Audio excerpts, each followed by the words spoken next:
All right, so for those of you just joining us, Jerry T is headed this way, so maybe I won't be by myself. Well, it looked like you were alone in here. I was so scared and alone, and Jerry we got T Matt came. Nass. Matt Nass's deck is excellent. I almost played his deck. Kind of wish I did. All right, for those of you just joining us, I'm Joey Pasco, sitting here with Gary Thompson. We're watching Round 8 of the Star City Games San Jose Open Series Legacy portion. That's a mouthful. Yeah. And we've got Matt Nass playing an Elf combo deck, surprise. Yeah, Grand Prix Oakland champion, also with Elves. And played Elves yesterday. He made top 8 yesterday, he made top right? 8 of the standard portion with Elves. The kid can play Elves. He loves Elves, yeah. We've got a lot of people who love certain archetypes and just stick with them. We just had Alex Bertoncini playing Merfolk, and before Alex Bertoncini playing Rook in the top 8, in the standard portion. So yeah, but Matt Nass, his love for Elves transcends formats. I wonder if he realizes there are other colors. I just think occasionally he splashes one, but that's about it. Yeah. Like Ranger of Eos, Intuition, like he's got now, and playing against Thomas Johnson, playing a pretty standard-looking Merfolk list. So yeah. Let's see. Yeah, this does look like a pretty stock list for Thomas Johnson. This is actually crazy. He has 12 island, 4 wasteland, only 16 land. No Mutavault. And lots of spells. Yeah. That's interesting. That is interesting. We just watched a Merfolk deck, but it was Bertoncini, as I mentioned. He had a completely different land configuration, including 4 Mutavaults and a Mishra's Factory. Yeah, 1 Mishra's Factory. He loves just attacking with Mutavault into 2-3 Tarmogoyfs and having them block and him pumping it with Mishra's Factory. They just never see it coming, apparently. Exactly. He was a little upset today that one of his opponents actually just took the 2 damage and looked at him like he was an idiot. What are you doing? Yeah. Why aren't you blocking? So we just had a shot of Matt Nass. It looks like these decks are both off to a pretty good start here. Yeah, Ether Vial and Heritage Druid. I always want to call it Hermit Druid. Not the same card. Yeah, that's a little different. So what does old Nasty have going on here? Looks like a Glimpse, 2 Vengevines, a Fauna Shaman, and a Nettle Sentinel. Yeah, this Elf Ball kind of thing is a deck I'm not actually that familiar with, but again, not Hermit Druid. I did it again. I was like, let me look up Heritage Druid just so I remember how it works, and I typed Hermit Druid. Yeah, that's what I thought. Okay. Matt Nass playing out his Fauna Shaman, hoping that it doesn't get dazed. And the next turn, he actually has the potential to combo off, or he has the backup plan of just start survivaling away Vengevines. Hey, look, Gavin's back. Of course, not look Gavin's back because you guys can't see Gavin. But so we've got some elves versus merfolk here. Yeah, it's a tribal battle. Elves is apparently on the matchup, shores. right? So, they just meet up on the beach. Like in Normandy. Yeah, exactly. In very Normandy. Very odd pronunciation. I don't know, dude. I wasn't there.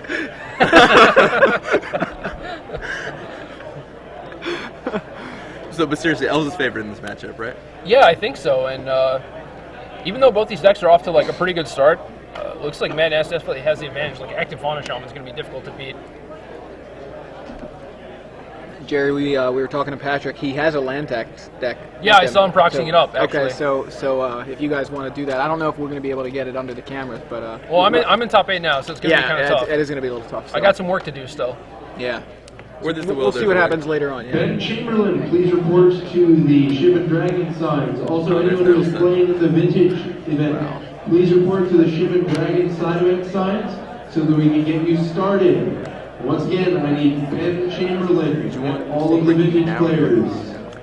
Doesn't matter. So Matt Nass does a little survivaling. It's your call. You can go first. Plays out a couple of combo creatures. Cool. I'll go first. And brings back a Vengevine. So he has both things kind of going on, where he has the capability to combo off, and at the same time he's attacking with Vengevine, putting pressure on him. So it's going to be kind of difficult for Merfolk to win this one. Going to have to be pretty explosive with the Aether Vial on his next turn. Yeah, I mean, the reason why I just instantly assumed it was bad for Merfolk is they don't really have a good way to deal with creatures, and elves would just put all those on the board. I don't care about your dazes or anything, right? And Right. I'm just going to attack you with cards that are going to deal more damage than yours are. Plus, he just has combo potential, too. I mean, you can just cast Glimpse of Nature. Yeah, and he's sitting on a Glimpse right now, and I think he's going to set that up next turn. Yep, exactly. Yeah, end of his turn, return Nettle Sentinel. Yeah. Those intuitions are pretty nice. I think that's a really cool innovation for this deck.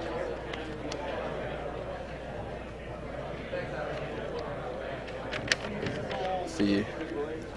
Looking. Yep. Like I was saying earlier, Josh Layton played a very similar deck at Worlds. Right. And Survival got banned, so they're just like, let's play Intuition instead. Still have a nice little backup plan in case someone has like Counterbalance on top to block out all your 1-drops.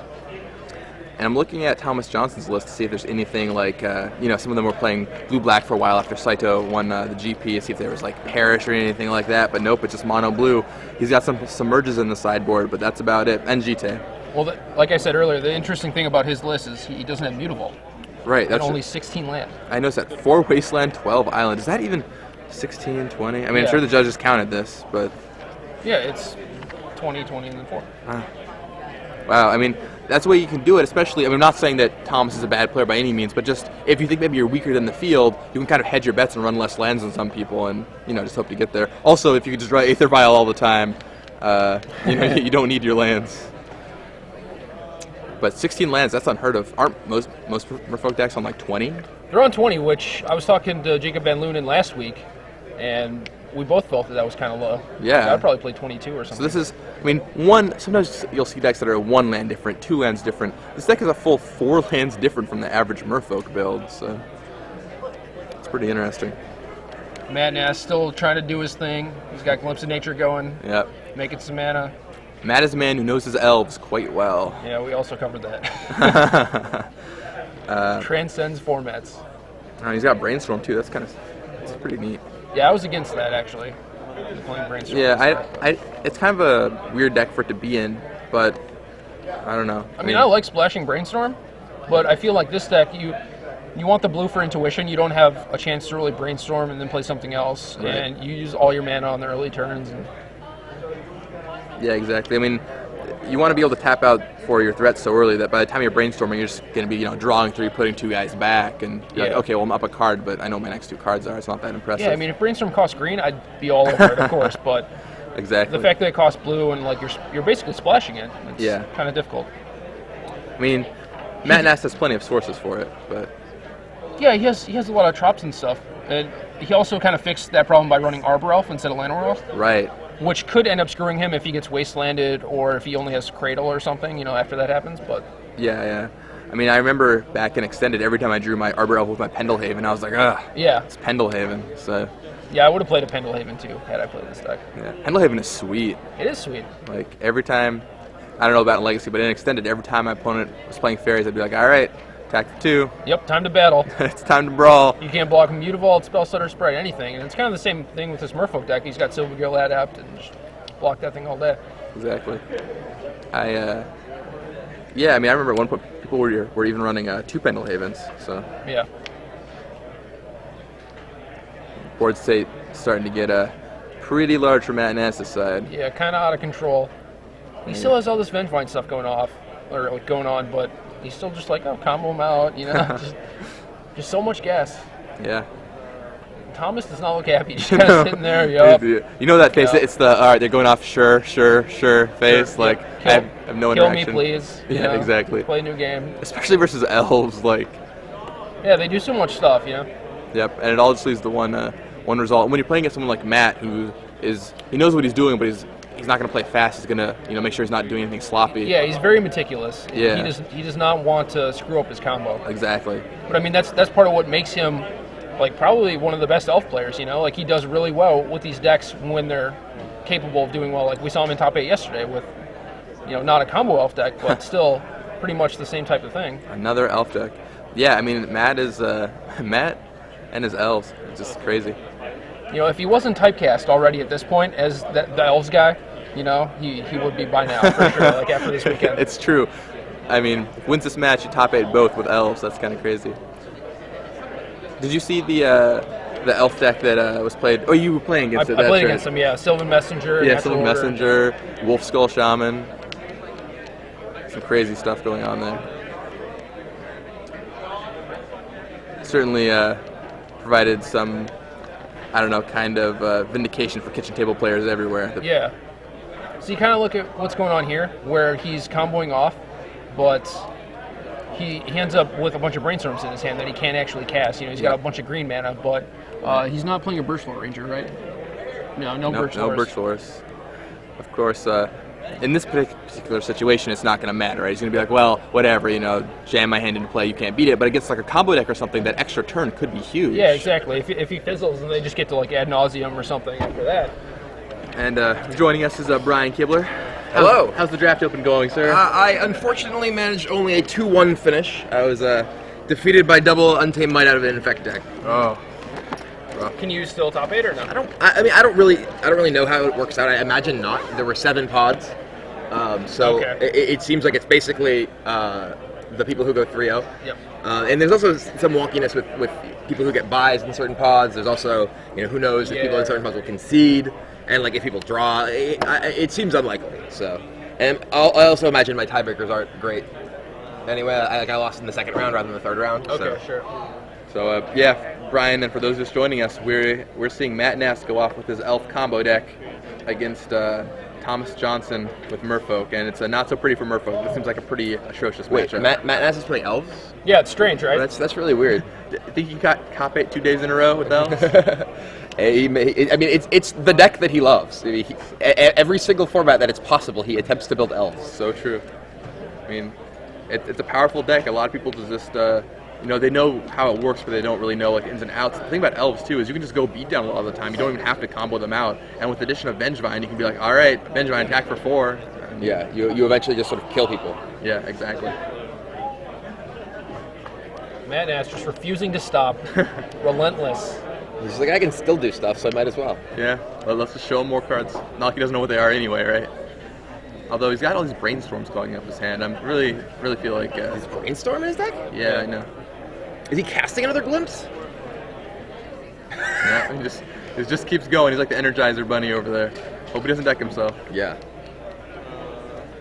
He's just like looking around, like, all right, whatever, dude. Like, you have fun. Well, when you're playtesting, you know, this sort of thing, like it's just the most miserable experience, like there. But when you actually have to sit there, Right. you know, you're just like, you know, hoping something happens, like, you know, Your tournament life on the line. Right, also. exactly. You know, it's and you're like, you know, you kind of want to just walk away and be like, tell me when it's my Right. turn or I'm dead. Right. Tell me if you get a game lost, right? Like, I'll Yeah, be it's back. just like the judges just watch him. I'm gonna go to the bathroom, and you tell me what happens when I get back. Exactly. Oh, man. Yeah. That match is going to keep going. You see a brainstorm here? Oh, no, he decides the intuition. Just keep it going. Intuition. We were actually, Matt Nass was discussing this Legacy Elves deck the other day before the Standard Open, actually. And Josh Utter-Layton played a Survival Vengevine Elf deck in the World Championships, in the team portion, that had the ability to sideboard into Natural or Progenitus.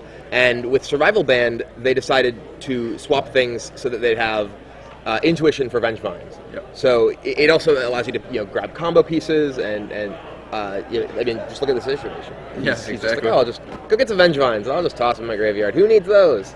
Yeah. And it gives you, you know, a lot of ability to both consistency and just explosiveness with how, you know, how much damage you can do with Vengevines Right. that quickly in the game. Additionally, I mean, it means when you're comboing off, you can just deal 16 to them in one turn, you know? You can just be like, Yeah, all oh, right, it's just like, by the way, you're dead. like, does he have any way to instantly win? No, he doesn't have Primal Command or... No. I or would anything. have played a Mirror Entity. Yeah, Which, so you can kill that turn. yeah, with symbiotes and like you can just pump your Vengevines infinite. So As the poster child or obsessive compulsive elfer he is, Matt Nass actually, we were actually discussing it. It's like, you know, okay, well, you know, what do you kill with? It's like they're just dead.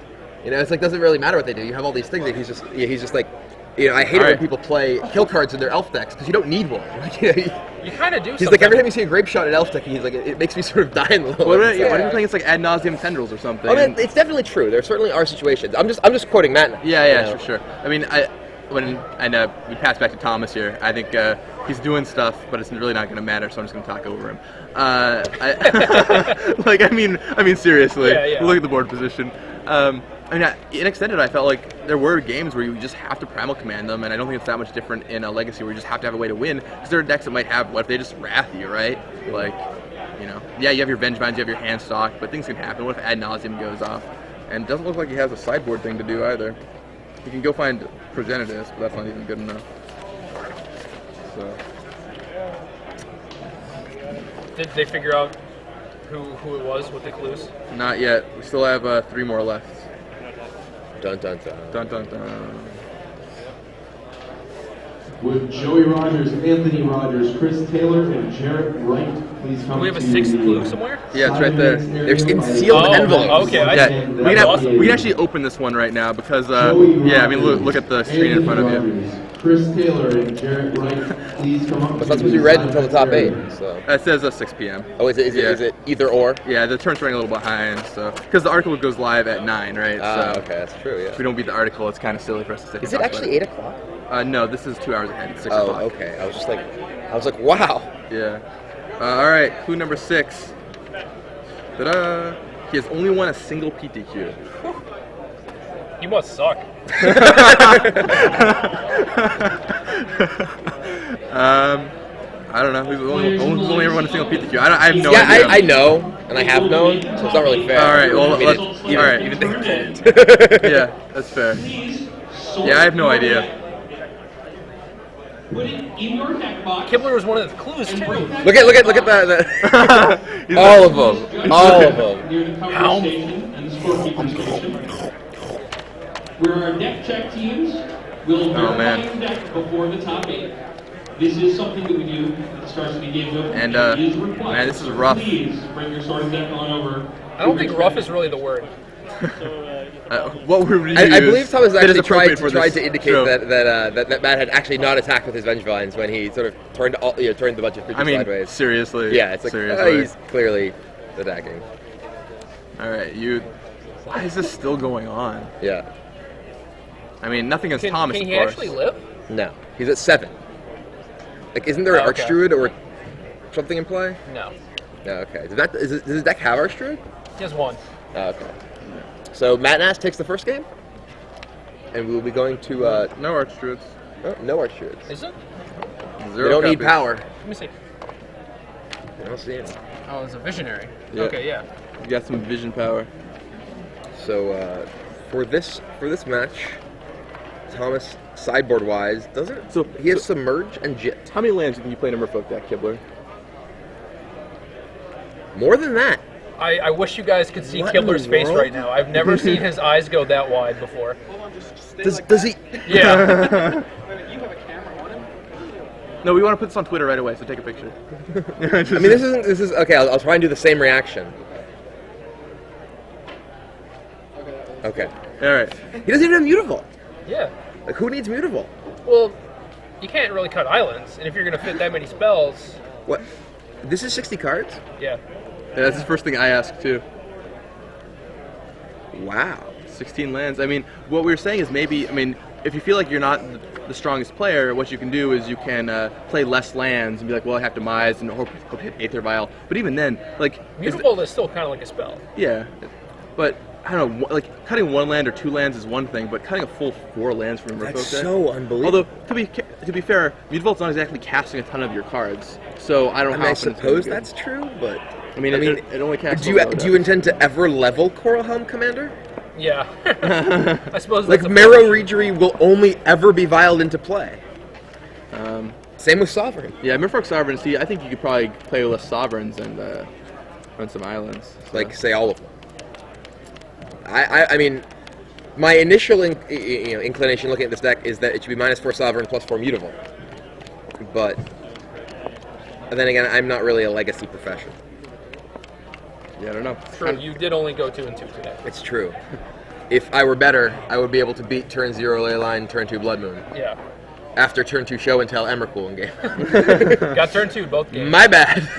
I literally just got turn 2 killed in a different way each game. Were you playing against the painter deck? No, I was playing against a Show and Tell Show and Tell Sneak Attack Emrakul deck. I gotcha.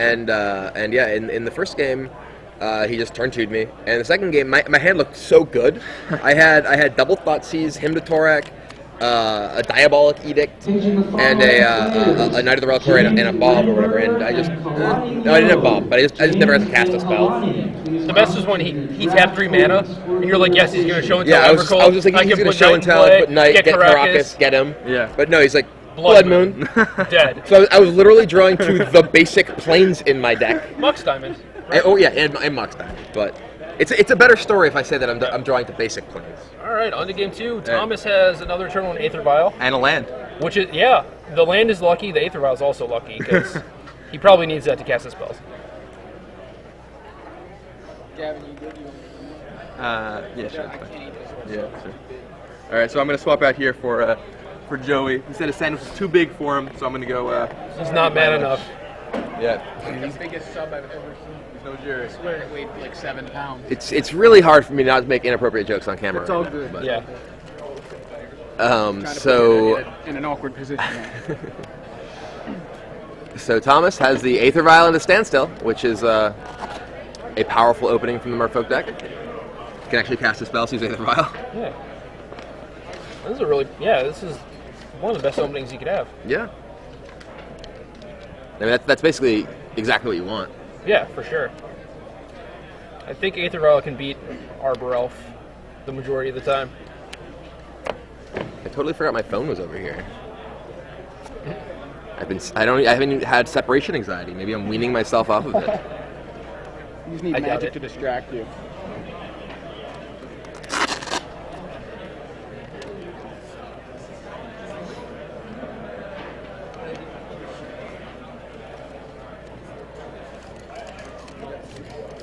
Anybody want any gum? No, thank you. Jerry? No thanks. Looks like we have Fauna Shaman against Aether Vial again.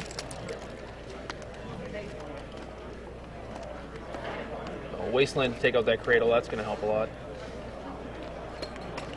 Definitely slows the explosiveness of the elf deck down. Yeah, for sure. It looks like Mad Nass is sitting on another one, but he also has a Brainstorm in hand and needs to get a blue source first. Other than that, he just has some lands.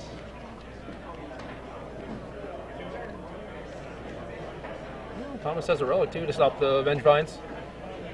That's a good start.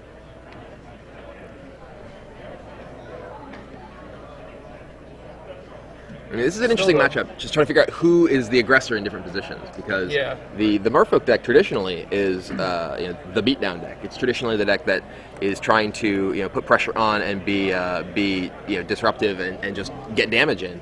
But here, he faces the possibility that Matt Nass really just explodes at any moment. He's definitely in danger of Matt's deck just completely going off. So he's in a weird spot. Pretty much playing a very different role than he's used to in most of his matches. Yeah, I think he's definitely the control deck here. The longer the game goes on, it's probably worse for Matt Nass. Like, all the lords just together kind of gum up the ground. He doesn't really have a way to break through all that stuff once it happens. And even Lord of Atlantis with the Island Walk.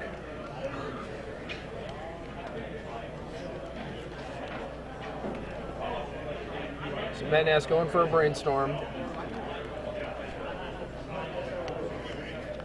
Brainstorm in this deck is an interesting addition. Yeah.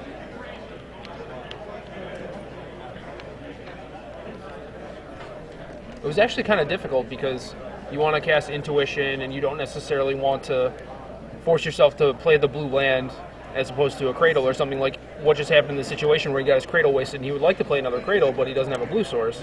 But he kind of fixed that by playing Arbor Elf instead of Llanowar Elves. Interesting. So he does get to play multiple blue spells in a turn if he wants to. That's very interesting. For a few warm-up games? Pat Chapin calling me over, trying to get me to play against his land tax deck. So I guess I gotta go. Uh-oh. All right. Well, we We will. will be checking back with you guys shortly, for sure.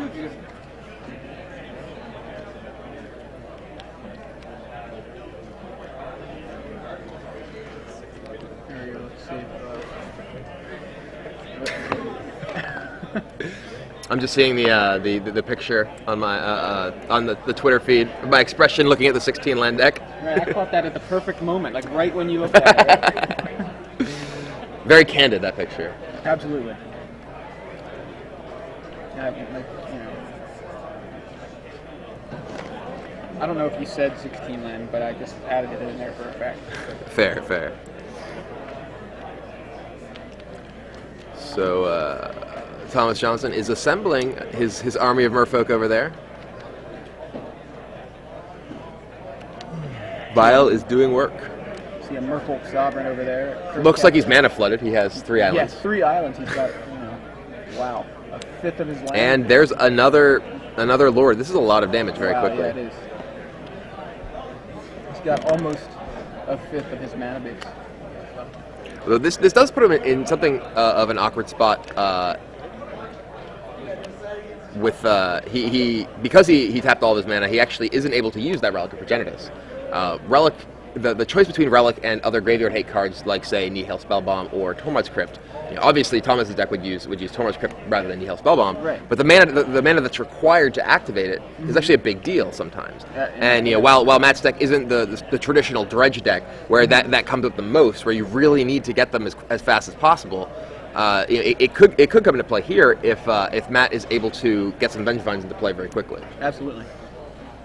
Those Vengevines, I mean, that's the card that I think we were talking about it yesterday. I can't remember if you were in the booth when we were talking about it, but it was such a big player in Standard, and since the Titans have shown up, you and I and Gavin were talking about Baneslayer earlier. And here's Regal Force. Regal. Uh-oh. Wow. Okay. Well, Just look at the power of Gaia's Cradle right here. Gaia's Cradle is just such an amazingly powerful card. that is ridiculous. Yeah. He's got 3 lands and 3 lands in play, and he just Regal Force drew 5.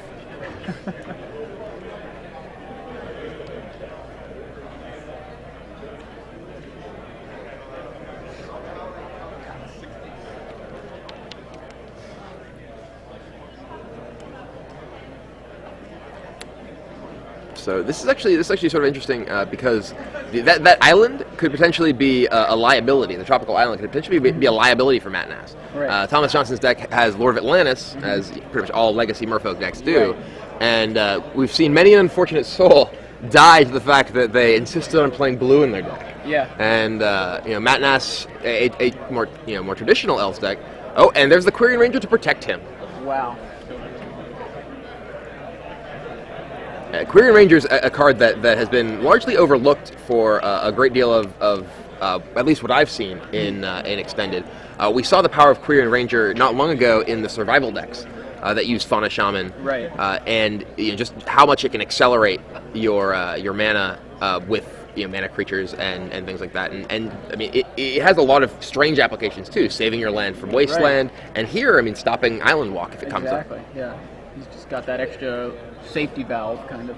Yeah, I mean, Quirion Ranger was one of the cornerstone cards of actually the 5-color green deck that way back in like '96 regionals. That's an old deck. Yeah, I helped build that deck. Yeah. It was actually me and Matt amazing. Place way back when.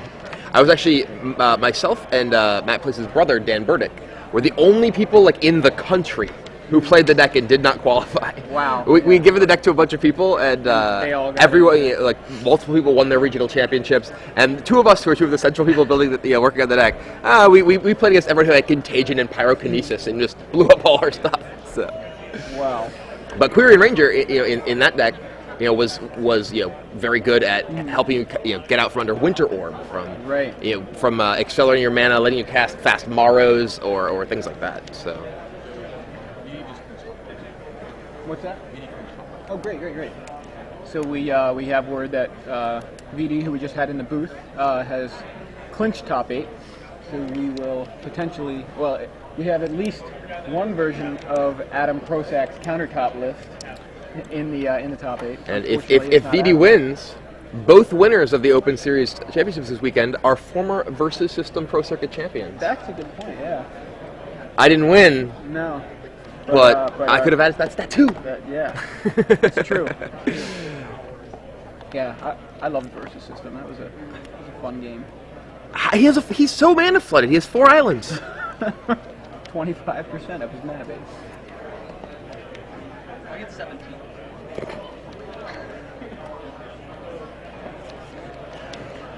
So this is definitely a tough spot for Thomas Johnson. He trying to figure out how to actually kill Matt Nass from this position. He really before he was like just really wanting to draw Lord of Atlantis, Island Walk through, but now now he's in some serious trouble. Now he really needs to get through with Sovereigns.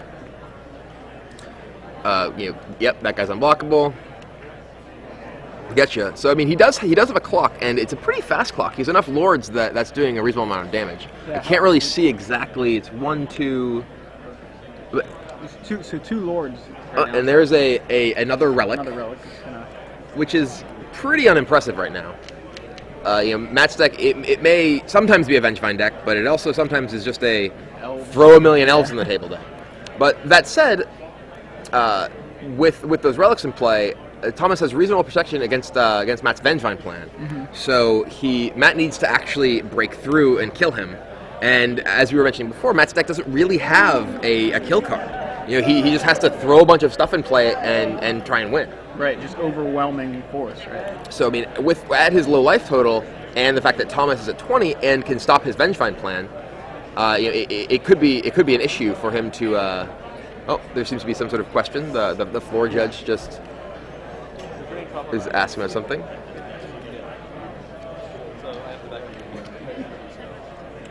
Oh, it looks like Matt may have been trying to return his land to untap Arbor Elf, but he doesn't have a forest to untap because he returned his land. Right. We were actually just discussing how sort of clever the Arbor Elves were in Matt's deck because they could generate multiple blue mana off of his tropical islands, unlike Llanowar Elf. But this is certainly a situation where Matt wishes that was a Llanowar Elf. Yeah, absolutely.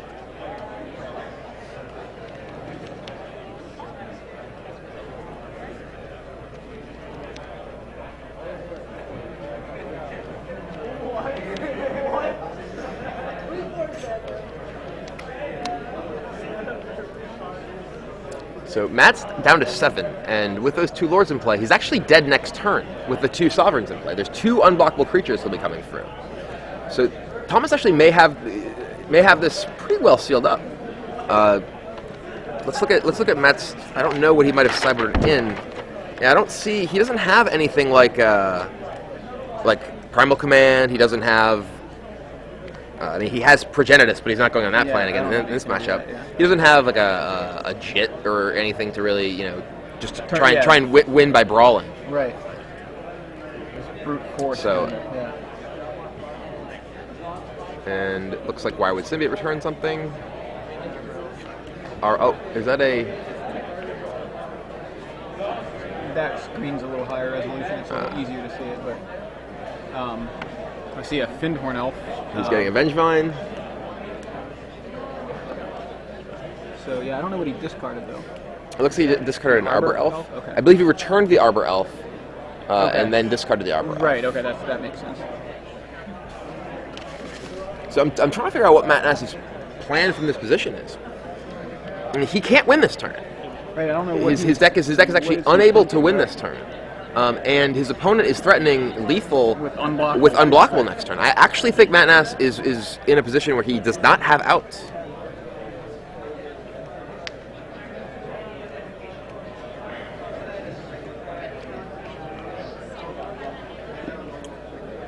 Unless we're missing something, or yeah, I mean, it's entirely possible I'm missing any number of things. Ladies and gentlemen, I have in my hands the top 8 for the second draft open. In first place, Kelvin Young. In second place, Alex Tamblin. In third place, Victor Matienzo. In fourth place, from my former hometown of Davis, California, Colin Vaughn. 5th place is Scott Watson. 6th place is Jordan Abronson. 7th place, Josh Fleisch. And finally, in 8th place, Jason Takejian. The top 8 players I just announced. Please meet. So we just had the announcement of the second draft open top 8. I don't know if you might have been able to hear it as Ricky over the microphone. But Matt Nass trying to figure out how he can salvage this game. As we've mentioned, it's not clear to me that there is a way. Yeah, I don't know. I wonder how much time is left on the round. We've got that question about maybe he's slow playing to try to get a draw, or not try to get a. I mean, I don't know what the situation is between these two players. What they're looking for as far as match result goes. I don't know if a draw might get one or one of them in. But I mean, I think there's also the possibility the opponent somehow makes a mistake. Yeah. If for instance he attacks here and his opponent blocks. Then his opponent doesn't know that he's unable to kill him. Do you guys have Pinnell's guys? No, I don't think so. Haven't. He's just got Matt Nass. Do you also have them looking for Vidi's deck? Yeah, here's VD.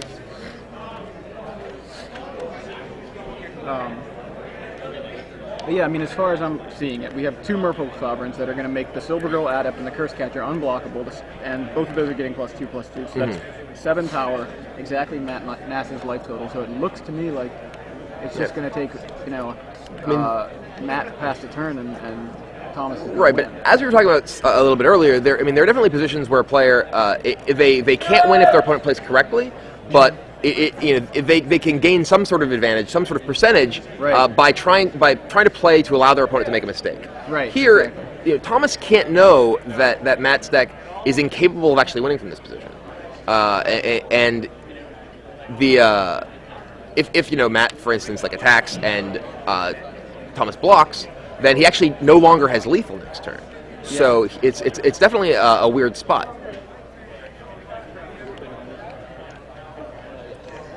So Matt Nass casting a Glimpse of Nature. I believe this is his second glimpse this turn.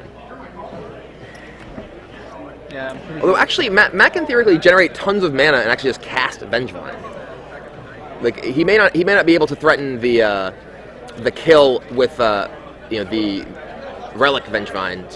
The Vengevine's discarded, but I don't know if his deck is clearly capable of generating tons and tons of mana and just casting all 4 Vengevines. Right.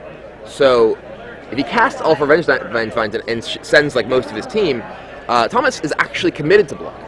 I mean, he has to block with at least one of his creatures. So it's possible that we're counting Matt Nass out before we should. Right. He's definitely playing a combo deck that can generate enormous board presence very quickly, and Vengevine has haste. So which is absolutely relevant right now. So I mean, it's definitely a situation where he must either win this turn or force his opponent to lose one of his potentially lethal creatures this turn.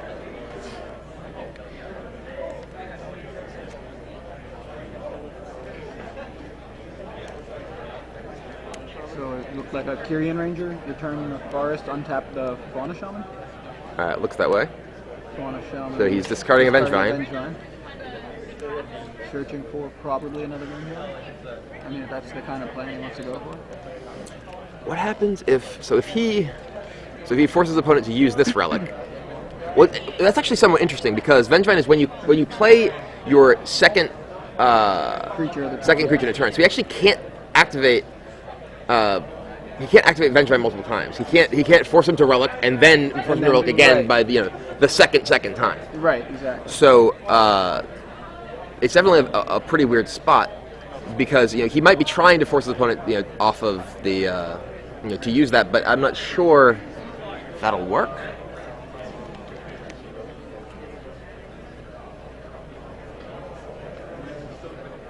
So Thomas Johnson reading Wirewood Symbiote.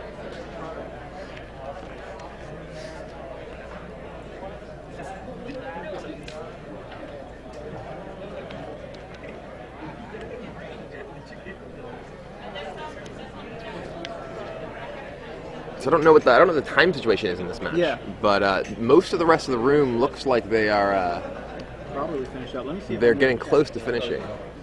Can either of you guys see the clock? I don't think you can see the clock. We're trying to figure out how much time's left in the round. You got it? So we're sending Gavin, who's currently eating, to check on it for us.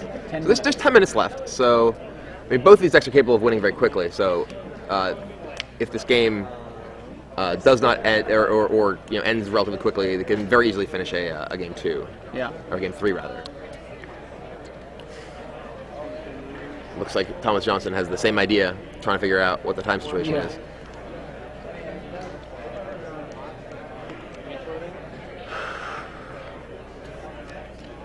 So this is another glimpse. He's just drawing tons and tons of cards. That was the third glimpse we think this turn? I believe so, let's yes. see how many cards he draws, because he 1, 2, 3, and if that was the third glimpse, it was the second glimpse, it looks second, like, yeah. right, because he gets the one off of the Elvish Visionary itself. So that should be 2 cards he's getting off of the Llanowar Elf. Yep. Okay, so it was 2 glimpses that turn.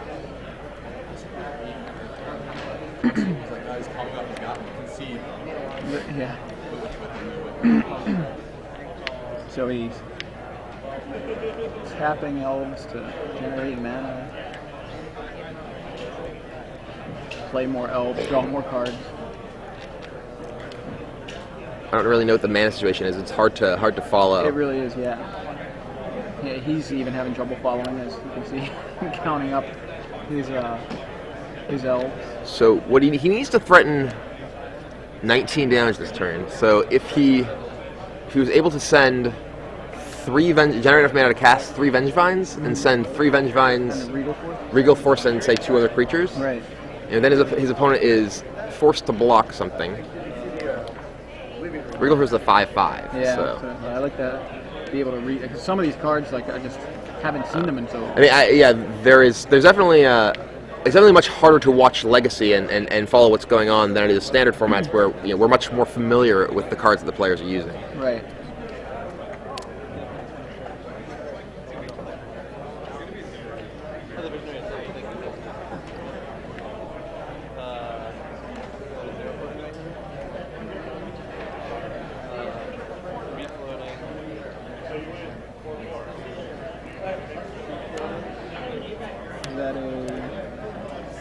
Is that a Arbor Elf that he just played?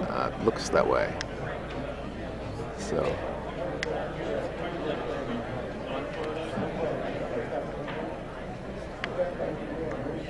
So another interesting concern is whether Matt Nass can actually combo off and play all this without decking himself. Yeah. If he actually casts, he's drawing so many cards that even if he can cast all these Vengevines, I mean, it's entirely possible that he's just incapable of not losing the game to decking.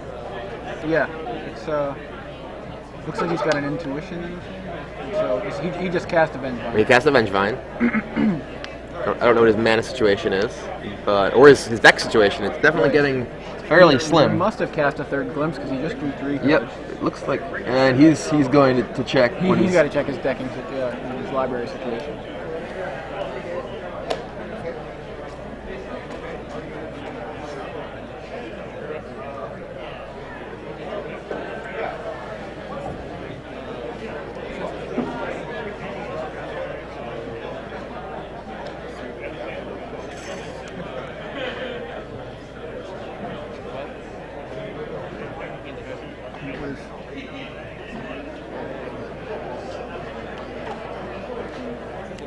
I'm not sure what just happened. Yeah, I'm not sure either. He obviously has some sort of token under the Wirewood symbiote, but I didn't see how he managed it.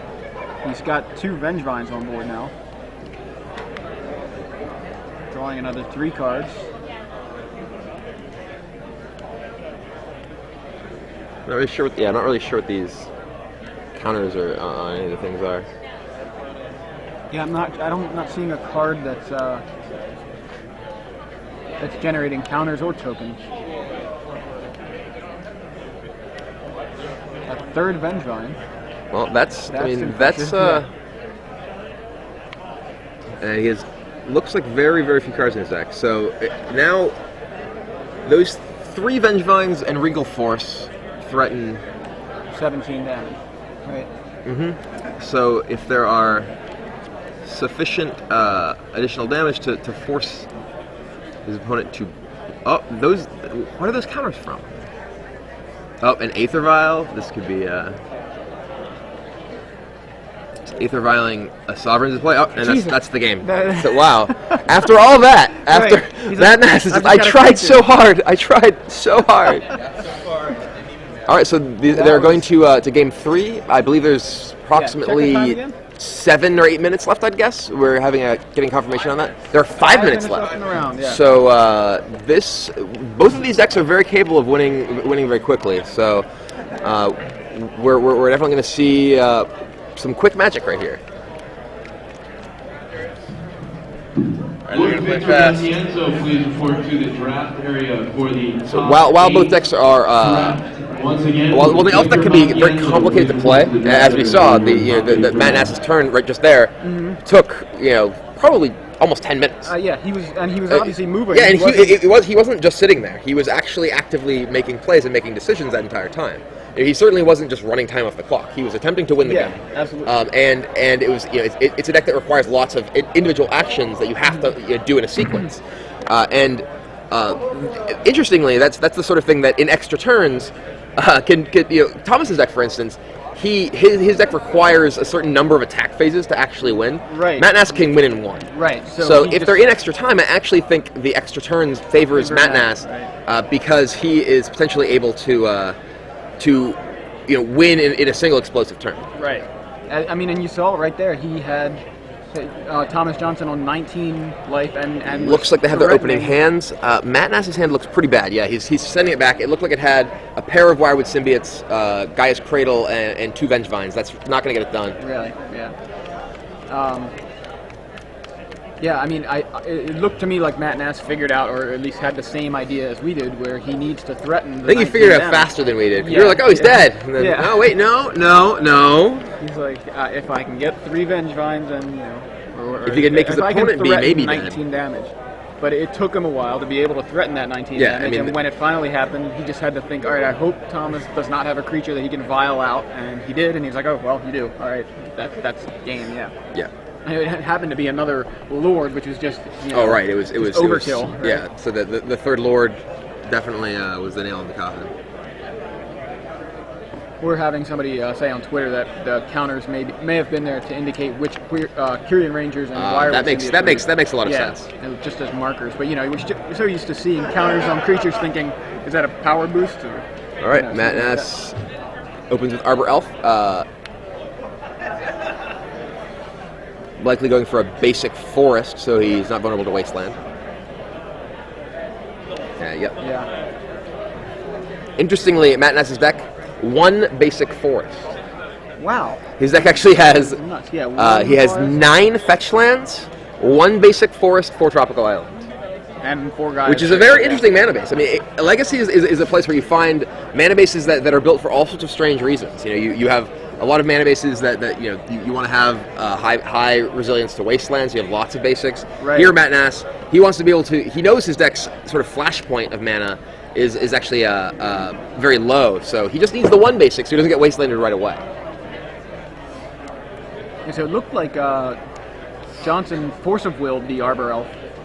Oh. And then turn 2 we got a Nettle Sentinel, and then Thomas went with a turn 2 Lord of Atlantis. So here we have Matt's 3rd turn.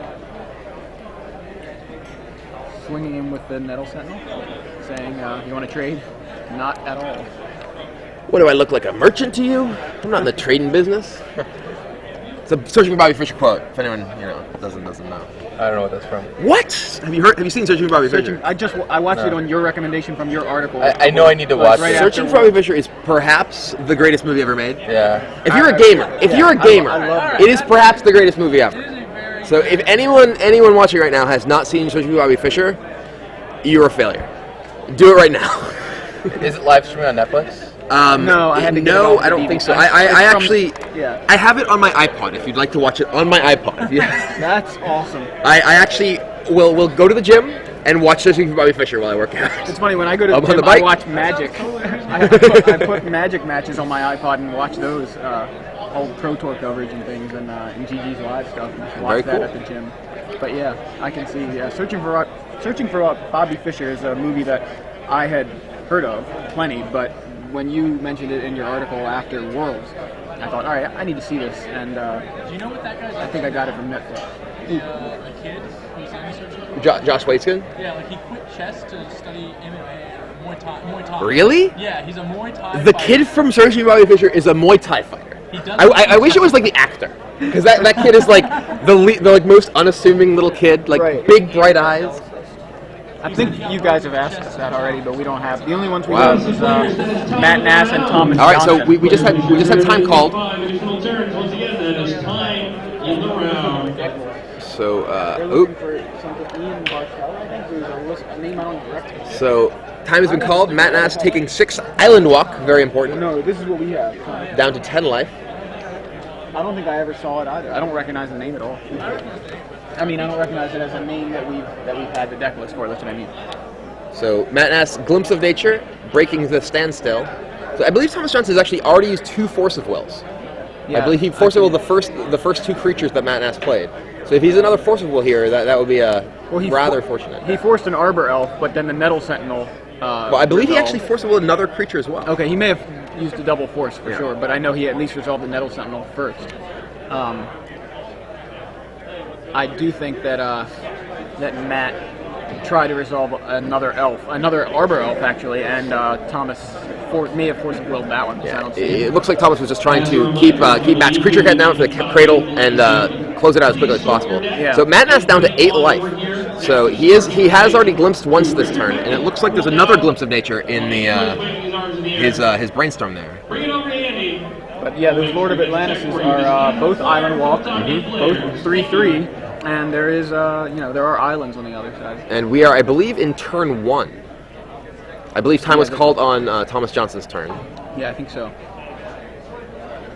So Thomas Johnson, from this position, will get exactly enough attacks to win the game. Oh, they have a 2-minute extension, so they're not yet in extra time, or they may now be in extra time.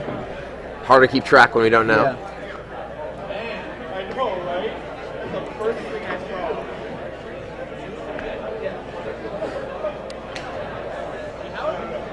Is that in with the Nettle Sentinel?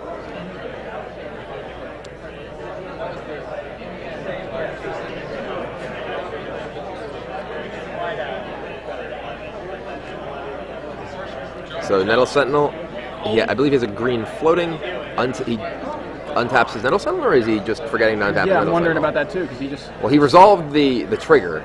He resolved one trigger. The other trigger could,